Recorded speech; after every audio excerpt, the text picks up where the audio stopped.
عمر فاروق اعظم رضی اللہ تعالی عنہ فرماتے ہیں کہ گناہ اگرچہ ایک ہی ہو اپنے ساتھ 10 بری خصلتیں لے کر آتا ہے۔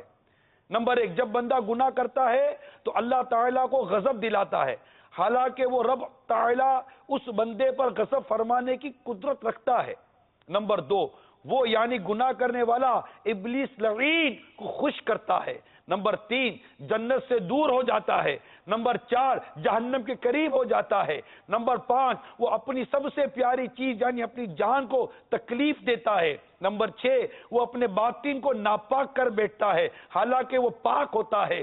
نمبر 7، وہ اعمال لکھنے والے فرشتوں کو ایذا دیتا ہے یعنی تکلیف دیتا ہے۔ نمبر 8، وہ نبی کریم صلی اللہ تعالی علیہ وسلم کو ان کے روضہ مبارک میں رنجیدہ کرتا ہے۔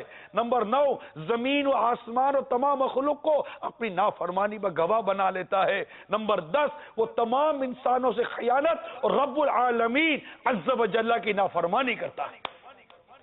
10 نقصانات ایک گناہ۔ نیت کر لیجئے گناہ سے بچتے رہیں گے، شیطان کے خلاف جنگ، شیطان کے خلاف جنگ، شیطان کے خلاف جنگ، مسجد برو تحریک، مسجد برو تحریک، سچ بولیں گے، جھوٹ سے بچیں گے، نمازوں کی پابندی کریں گے، سرکار کی سنت محبت کی نشانی ایک مٹھی داڑھی چہرے پر سجائیں گے، نہ گھٹائیں گے نہ منڈائیں گے، ماں باپ کو نہیں ستائیں گے، فلمیں ڈرامے نہیں دیکھیں گے، گانے باجے نہیں سنیں گے۔ اللہ تعالیٰ نے مجھے پیدا کیا ہے، اللہ تعالیٰ ہی مجھے موت دینے والا ہے، اللہ ہی جنت کا مالک ہے، اللہ ہی دوزخ کا مالک ہے، اسی کی یہ نعمتیں مجھے ملی ہوئی ہیں، میں جی رہا ہوں، میں سانسیں لے رہا ہوں، میں رزق لے رہا ہوں، میں کھا رہا ہوں، میرا کھانا ہضم ہو رہا ہے، بے شمار نعمتیں ہیں۔ نیت کرو میرے پیارے اسلامی بھائیوں، اس رب کی نافرمانی نہیں کریں گے۔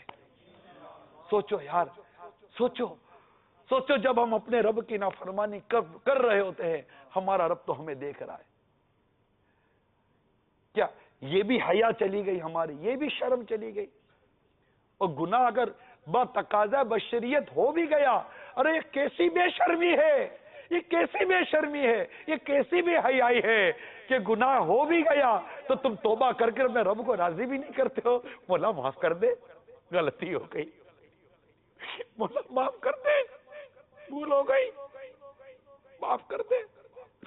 وہ معافی مانگنے والے کو پسند کرتا ہے، وہ توبہ کرنے والے کو پسند کرتا ہے۔ جب بندہ توبہ کرتا ہے، سچی توبہ کرتا ہے، آئندہ نہ گناہ نہ کرنے کا عزم لے کر ندامت افسوس کے ساتھ اپنے رب کے حضور جب معافی مانگتا ہے، اللہ قریب ہے، اللہ تعالیٰ اس کے گناہوں کو معاف فرما دیتا ہے۔